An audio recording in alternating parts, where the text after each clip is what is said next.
di beberapa tempat, khususnya para praktisi spiritual, bicara tentang Ratu Adil, bicara tentang akan terjadinya bencana dan lain sebagainya yang menimpa Nusantara atau Jawa dan seterusnya. Apa yang ingin Mbah Kum sampaikan? Ratu Adil, Satrio Piningit itu kan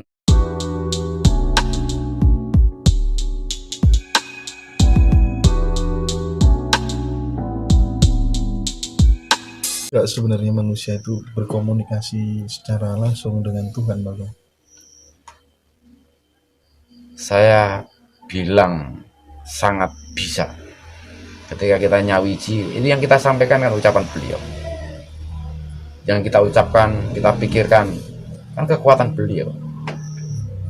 Saat kita ini, diri kita ini pura, kuil, tempel, masjid, ya katedral, ya diri kita ini ya sesungguhnya. Kalau gedung-gedungnya itu kan gak ada apa-apanya. You are temple, you are masjid, you are katedral, you are pura, you are temple. Jadi raga kita ini adalah tempat beliau bertahta. Maka kalau komunikasi, anugerah itu komunikasi, maka lakukanlah, jalankan. Ini komunikasi directing yang luar biasa. Maka akan sampai. Apapun yang kita pikirkan, apapun yang kita lakukan, ada kekuatan yang bisa dibagikan kepada sesama kita. Nah, ini banyak sekali yang disalah asumsikan dengan kanuragan, dengan hipnotis, dengan segala macam, ya kan? Dengan mungkin regresi dan sebagainya. Bukannya nggak tahu saya, dan bisa. Jadi jangan dah. Itu mengandalkan keakuan kita. Kesombongan itu udah masuknya ke ranah kesombongan. Kalau kita pada ketulusan kita tuh menjalankan dengan syukur, maka terjadi. Oke. Ya.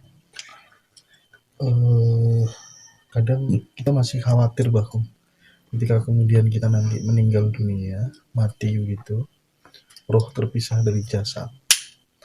Jangan-jangan kita ini masih bingung. Aku ini berada di alam apa, terus setelah ini harus bagaimana gitu. Nah, saya ingin mendapatkan bekal dari Mbah Kum supaya apa? Supaya kita itu punya mapping pasca hidup di dunia itu, kita nanti arahnya akan kemana saja. Orang yang seperti ini tempatnya begini. Nah, terus kita masih bisa melihat keluarga kita apa enggak. Terus kita katanya masih hidup dan mendapatkan rezeki, itu maksudnya bagaimana? Padahal memang kenyataannya itu tinggal rohnya saja. Mohon diperjelas, Pak. Jangan tadi bilang kan, bisa nggak lo komunikasi dengan Tuhan, kasarannya gitu kan. Raga kita ini kan mewakili. Makanya ada istilah kalifatullah. Ya. Raga kita ini mewakili. Kalau raga kita sudah tidak mewakili, berarti kita kembali kepada keabadian. Apa yang dikhawatirkan? Kalau kita memang sempurna raga kita dapat anugerah moksa. Ya kapan-kapan kita bicara tentang moksa. Atau pengen kenalan dengan yang sudah moksa, kasarannya. Yaitu ini penting sekali. Gak ada yang perlu dikhawatirkan ketika raga kita hancur. Gak ada. Karena rohani kita abadi. Sangat bisa dibuktikan. Kalau di Bali itu ada istilah penurunan dan sebagainya. Atau menghadirkan kembali mereka yang sudah tiada berfisik. Ya jawaban orang banyak kesurupan itu kan jawaban. Kalau roh itu abadi. Tetap hidup. Jangan menyalahkan istilah iblis, setan, nggak boleh. Jangan. Itu sebenarnya roh manusia. Ya pastilah. Jadi kamu nggak kenal iblis, nyalain iblis, nyalain setan. Yang hadir ke saudara-saudara kita, ini sebetulnya kan mereka yang lepas rohnya ini tidak sengaja, mungkin terbunuh, tertabrak, tersembelih dan sebagainya. Itulah yang dia mencari tempat untuk pengakuan atau eksistensi bahwa dia ada. Iya, makanya ada kerauan, ada kesurupan dan sebagainya. Ini jangan nyalain setan, bukan, atau jin, nggak boleh. Ya kalau misalnya ada cucunya beliau ini yang tiba-tiba ngomongnya kenceng, nggak seperti biasanya, ini bisa buyutnya, bisa kakeknya. Masa orang kayak saya ngusir buyutnya? Nggak mungkin.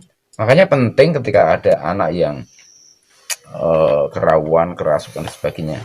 Ya kita harus paham kalau Tuhan rohani siapa yang datang pasti tahu. Otomatis.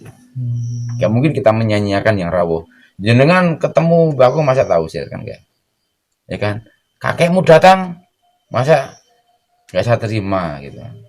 Jadi harus ada komunikasi cantik. Nah di sini ada yang menyalahgunakan, ada yang belum paham tapi sok tahu. Ini banyak sekali. Nah ini beliau juga mengalami peristiwa-peristiwa yang sifatnya illogical tapi terjadi. Ini dengan bahasa-bahasa physically kan, yang sifatnya ekstrim kayak gitu. Itu banyak sekali. Banyak sekali. Pertanyaan terakhir barangkali Bakum. Banyak orang berdebat tentang Satrio Piningit. Ya. Banyak orang dialog di beberapa tempat, khususnya para praktisi spiritual, bicara tentang Ratu Adil, bicara tentang akan terjadinya bencana dan lain sebagainya yang menimpa Nusantara atau Jawa dan seterusnya. Apa yang ingin Bakum sampaikan? Ratu Adil, Satrio Piningit itu kan apa yang kita ucapkan. Saat engkau bijaksana, engkaulah Ratu Piningit, Satrio Piningit, Ratu Adil. Apa yang kita ucapkan, kita bijaksana, penuh kasih sejati, itulah sesungguhnya. Jadi bukan sesuatu yang dinanti-nanti, enggak. Kalau you bijaksana, you juga Satrio Piningit. Satrio Piningit ini kan anduporo, tembung kiasan. Apa yang kita ucapkan ini kan tersembunyi, nggak nampak kan ucapan kita ini, tapi orang mendengar, ya kan? Nah, jadi sosok-sosok yang bijaksana inilah Satrio Piningit. Mungkin diwakili tukang beca, mungkin diwakili prajurit, mungkin diwakili polisi, mungkin diwakili petani, mungkin diwakili seniman kayak Mbah Kong, diwakili spiritualis kayak jenengan, diwakili oleh teman-teman kreator. Ini penting sekali. Jadi kalau kita itu sok meramal, sok nujum, nanti bakal menyaingi BMKG, bakal terjadi bencana.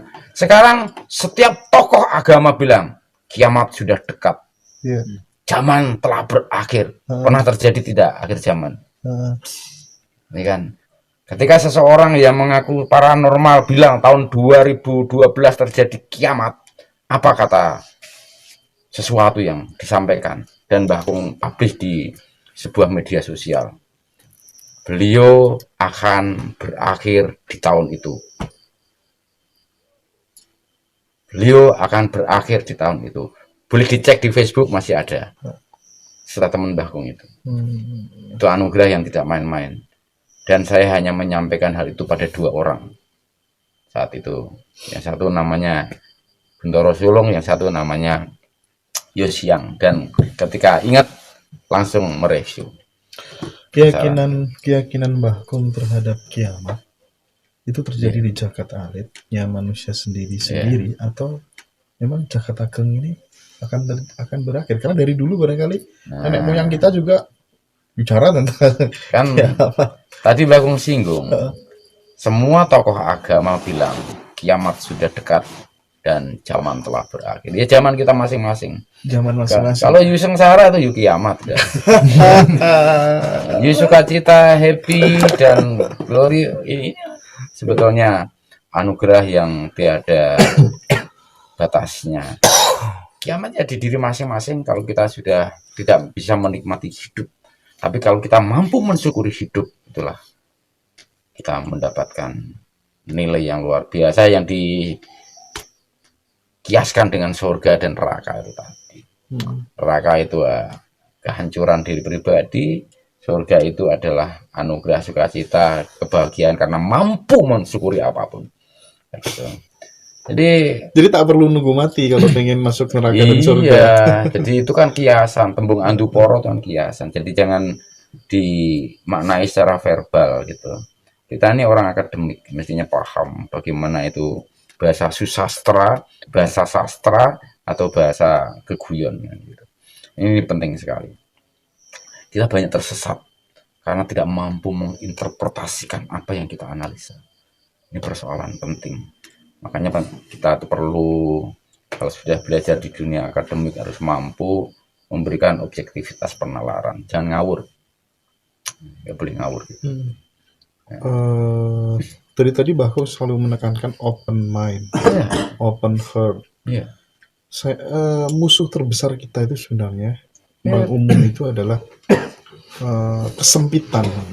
Ya musuh kita yang terbesar ya sedulur papatmu itu tadi. Terus sumbernya 2 itu tadi.